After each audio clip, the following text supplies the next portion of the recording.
Hello and welcome to Math 131 Week 4.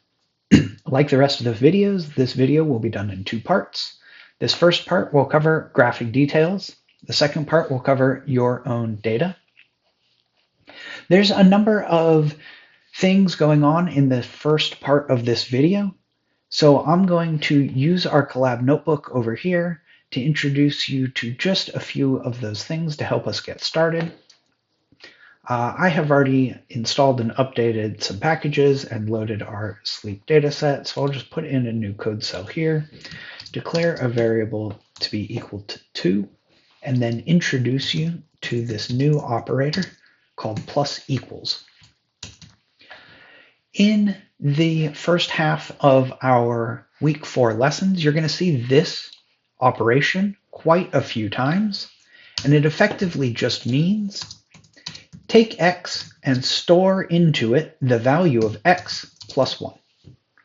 And so what we're doing is just a shorthand for the Python code written in the comment.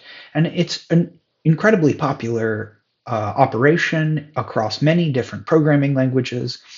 I use it throughout week 4's lesson to show you an extra piece of code, how it just layers on more information to a plot, and then I speak about it in text. So you'll notice a lot of the code for the first half of week 4 isn't actually code. It's more paragraphs explaining to you the code than anything else. And so here that operation is, you're effectively going to take an already defined plot P, and then you're going to add onto it this new layer, and then you'll overwrite that variable P to hold the new information with the additional layer on top of it. But it's basically just this with plots instead of variables. Okay, so that's the first half of things you're going to need to know to read through week 4's lesson. The second thing I think you should know is when we start getting to more complicated plots like this is the finale of today's lesson. When we start getting to more complicated plots like this, a lot of the work happens before you start making the plot.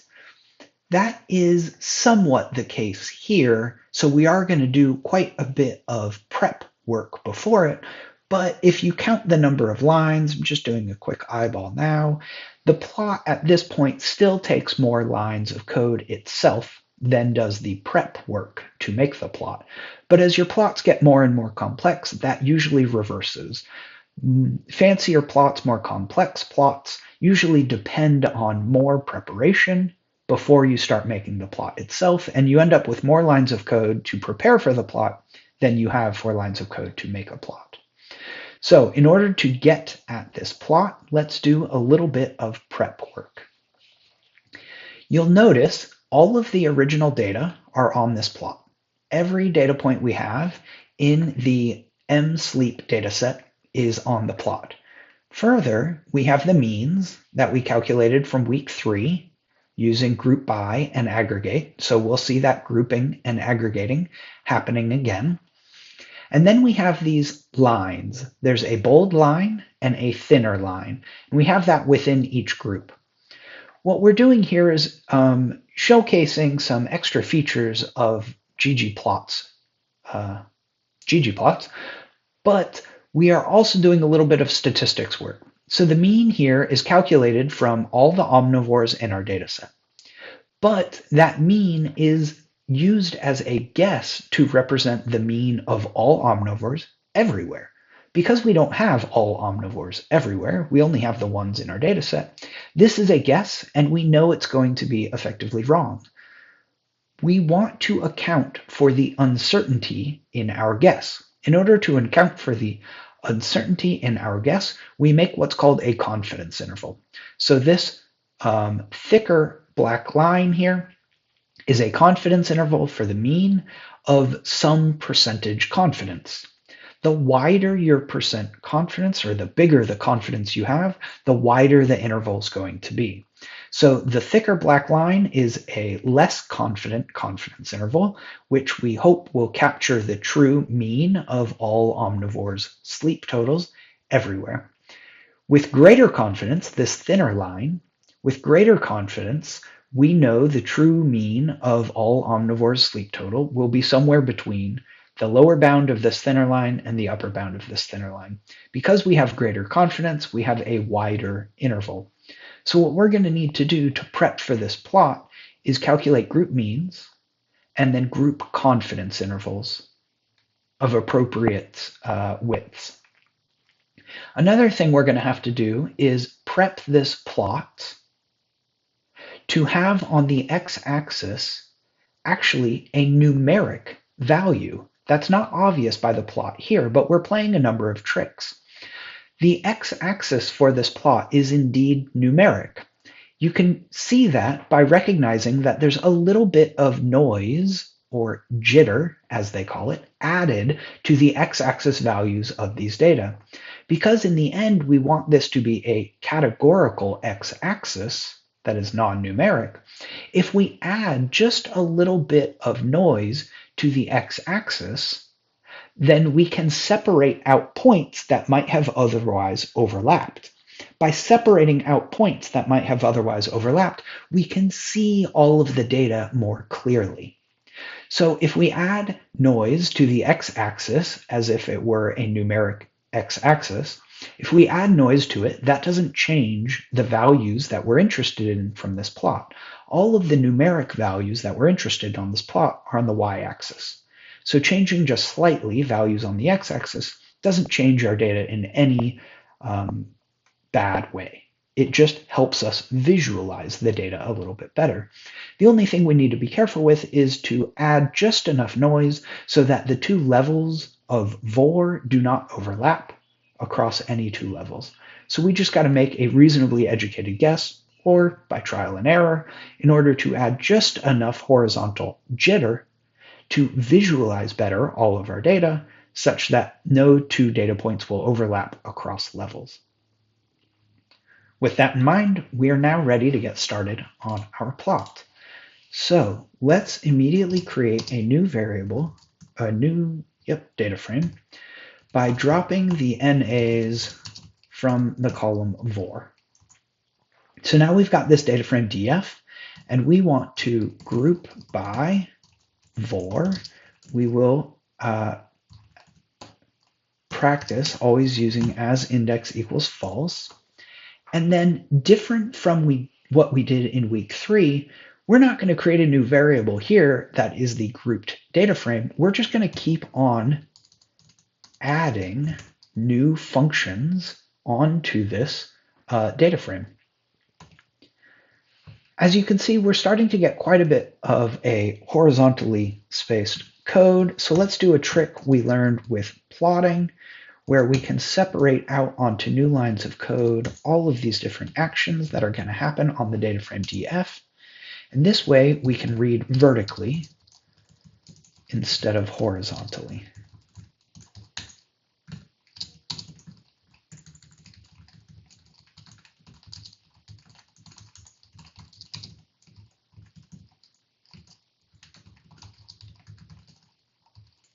And then we'll save this as a plot in the end. Okay, so there we go. We've got this new data frame, ODF. Whoops. We've got this new data frame, ODF, which we can now read vertically. We effectively take the data frame, we group it by VOR, we aggregate it to create new columns, mean, standard deviation, and count. And here is our grouped and aggregated data frame, grouped by the levels of VOR. So this is a data frame as we've seen and used before. So in order to create our confidence intervals of two different widths, we will just add in some new columns to this data frame. So we'll add in a column named SE for standard error. That's going to be ODF SD divided by the square root of ODF count. And then let's create the wider upper bounds of our confidence intervals. We'll take the mean and we'll add on to it a very particular number that comes from the world of statistics. I won't get into it now. Let's create the lower bound for the wider confidence interval. We'll start with the mean and we'll subtract off basically the same amount. Now let's create the narrower confidence intervals upper bound, and we'll just add in 1 times the standard error. And oops.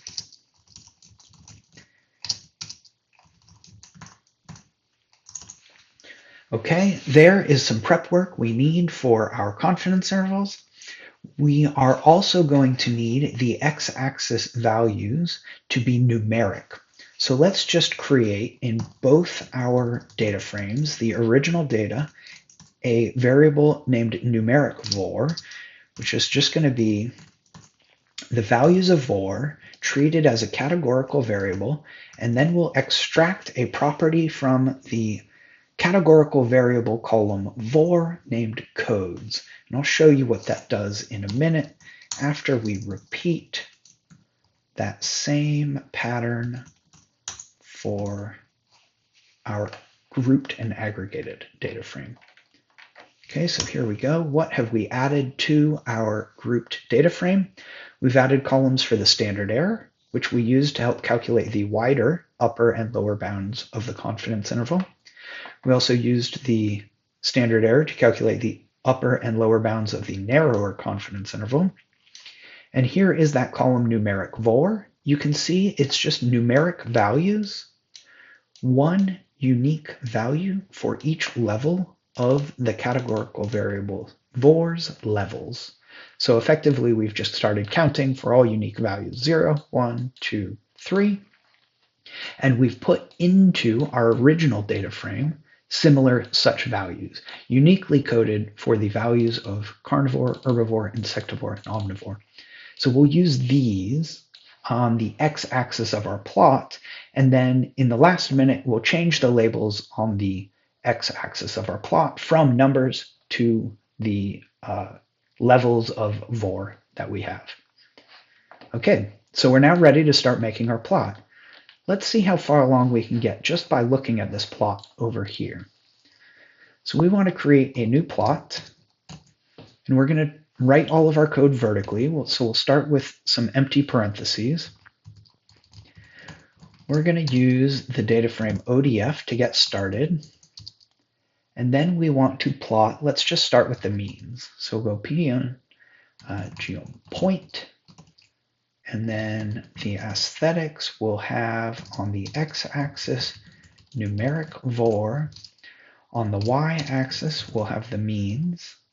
And let's see, it's hard to see, but these points actually have the color blue. They have a shape of something like X, and they're probably bigger than you might expect. So let's just start there and realize I'm a parenthesis off. That should do it. Okay, there are our plots. There are our means. And so you can see we've got numeric x-axis values for now. We're just going to kind of work with that so that we can add in the jitter necessary to visualize all the data in our data frame. Okay, so before we get to all the points from our data frame, let's first add our confidence intervals. So we want geom line range. The aesthetic of the line range is going to be numeric var on the x-axis. And then line range specifies a y min, which is going to be, let's start with the lower and upper bound 2. Y max is UB2, and that should be good enough. So then we'll do the same thing.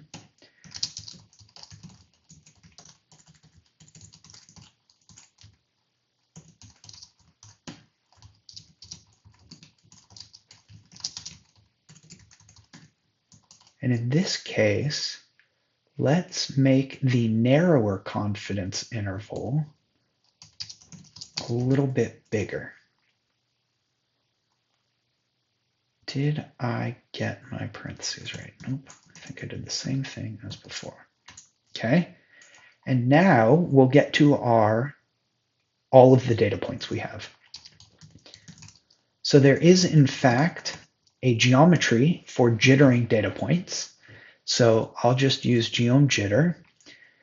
We want to work with, pay attention to this, we're now going to use our original data frame, right? Because the data frame ODF doesn't have the original data points in it. ODF, visualized here at the top, is really just for the means. ODF is like the grouped and aggregated data frame. So I specified what data frame to use for the first 3 layers. And then in the last layer, I'm going to change the data frame we're using and then specify the aesthetic. Now remember, we added numeric vor to the data frame df just the same. And here we want to do sleep total. And then we'll color the points by the levels of vor. Okay, let's see where we're at with this plot so far. Okay, you can see we are getting really quite close to the plot we have. So some other things we need to do are like change the X, Y, and title of the plot. We're going to try to change the legend of the plot. I'll have to cheat to do that one. I never remember how to do that. I always look it up. And then the last thing we need to do is, oh, right. Look, both plots look gray here, but in fact, if you get rid of the dark theme that my old man eyes prefer, we actually have a very minimal theme where I've gotten rid of most of the ink. Let's keep going with that phrase, even though I know it's not technically true, where I've gotten rid of most of the ink of the plot. And that is to keep in my preference for simpler themes where ink is used to convey information instead of this gray background, which doesn't quite convey any information at all. So let's see. We can go next to, it doesn't quite matter what order we go in, so we'll go x is equal to vor status, y is equal to sleep in hours, and we'll set a title of hours of sleep by vor status. Okay, let's see where we're at. Great, we just changed all of the axis labels. Now I'm going to go copy and paste code for the legend title, and that is this line of code here that I've highlighted. That should change our legend title right here from vor to whatever we put in here. Okay. The last thing we're going to do is change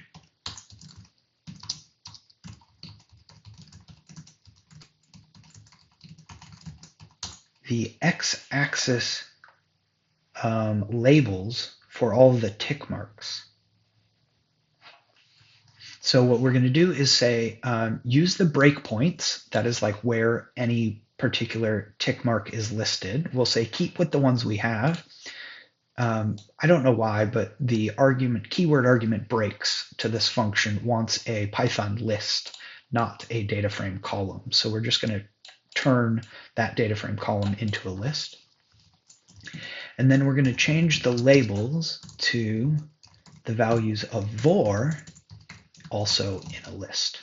Let's just run that to make sure I got it right. I didn't, because I spelled continuous wrong. Great. And so now you can see we have indeed changed the labels from integers, which we know they truly are, to be whatever labels we want. Oh, and indeed we have forgotten to change the theme to minimal.